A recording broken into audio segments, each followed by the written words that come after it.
Hello, and welcome to my second podcast. I hope you enjoyed the first one. I've learned a few lessons from that, and hopefully this one will be a bit shorter. I won't speak quite so quickly, and I'll try not to mumble as I have a habit of doing, I've discovered. Anyway, thank you very much for those who've replied and commented on my first one. Much appreciated. I hope others will do so in the future as well.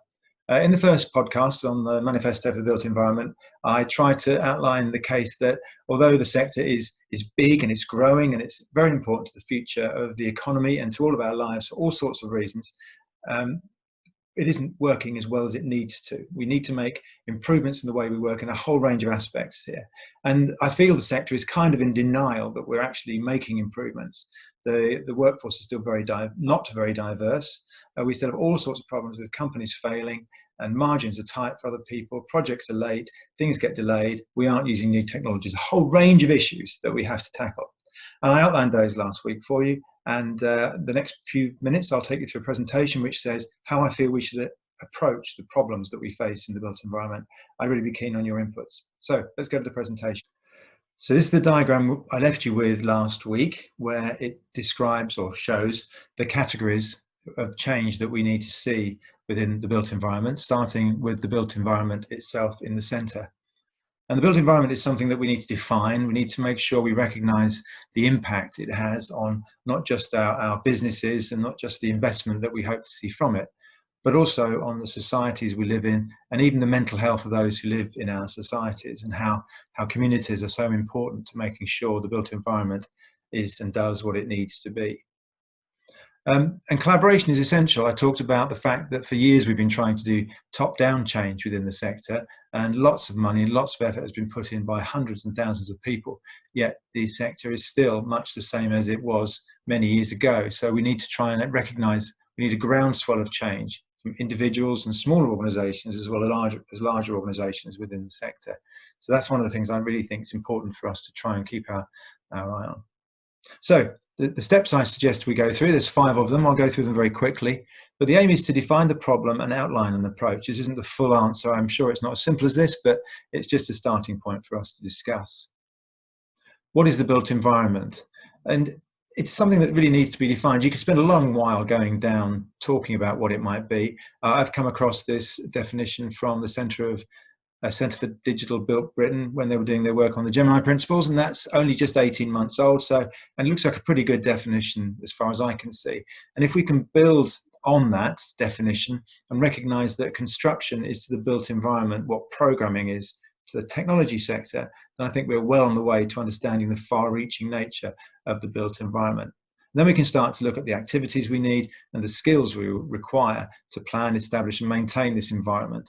And that's what I'm hoping to achieve here, to make sure we get the far-reaching impact and scale recognised, not just on the built environment itself and the communities that live in it, and the people who use it, and the well-being, as well as the wealth of those people who are inside it, but also its impact on the natural environment around it. I think that's more and more important, as I'm sure all of you will agree. So that's step 1, define the built environment. Then step 2, this is really where we go back to the diagram I started with, really is how do you tackle those changes? And I've allocated 5 categories, maybe 6 if you include the built environment itself. And it's only the proposed version of how we might do it. Someone has already suggested that we need a 6th one of the categories on the outside around products, which may be true, but I haven't got my head around that yet. So forgive me if we just stick with this one for now. Step 3 is to look at the activities already going on, and there are lots of them, some formal and funded from the top down, from CITB and from the professional bodies and the trade bodies, all doing good things to try and improve the bits of the built environment they can see. And there's also market-driven ones. There are lots of people who've written to me actually in the last week or so saying, well, I've been doing this kind of work with small companies in my area to try and tackle this aspect of the issues we're facing in the built environment. Can you include that? And we need to wrap up all of those activities, all those initiatives, and join things up. It's all about collaboration, not about duplication. There's more than enough to do to try and make these changes happen.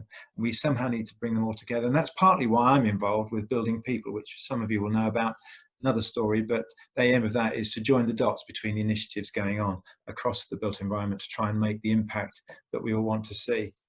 Step 4 is something where we need to curate, we need to bring together the evidence base that says these are the issues, These are the people who are facing them. This is how the scale of it. This is how we try and address it. And then we can start to say, okay, well, we haven't understood all of it. There are gaps here we need to find some more information from, or this effect over here has this impact over somewhere else. And then we can start to actually look at the impact we have in trying to bring all these activities together. And so I think it's really important we have a strong evidence base that we can identify now and that we can use to identify the improvements we make as we move forward. And where there are gaps, we can find evidence, or we can go and get some evidence to fill those gaps.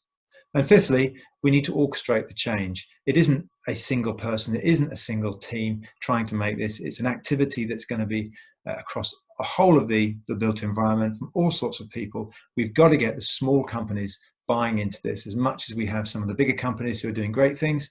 With the small companies are in their own way as well, but we need to make sure it's consistently done by everybody across the whole of the domain so that we can start to see the impact here. I don't know where to put this. This is one of the problems, the fundamental problems I think we have, is who in terms of a person, or who in terms of a function. Is it the housing minister? Is it the built environment, the biz, or is it someone else? Who's responsible for all this? Who's going to take control and leadership of the built environment? And I don't know who the leaders are. I don't know who's going to take this. Everybody at the moment has a defined scope, and they're working very hard inside their own area. They've defined things they can do and they can reach, and it's just not working. We need to make sure those individual activities come together to make a bigger impact. It's really a change program, not just a series of projects. So that's what I'm hoping to see, and they're the 5 steps I outline. And just to emphasize again, it's all for the public good. No one's going to make money out of this. It's really just bringing together all the effort that's being put in the built environment as we rebuild the nation, really, after the lockdown and the COVID issues that we've been facing, and how do we move forward to build the successful future that we all want to see. So that's it, really. That's all I'm going to say this week, much shorter. If you do want to have comments on any of that, I'd be really pleased to hear from you. There's my email account, and I hope you enjoy this. Next week, I'll try and break out the first of those segments and look at the image of the sector and how we can address some of that, things I know about that are going on, and how I think it needs to be more ambitious and we need to do more. I hope you come back for that one. Thank you.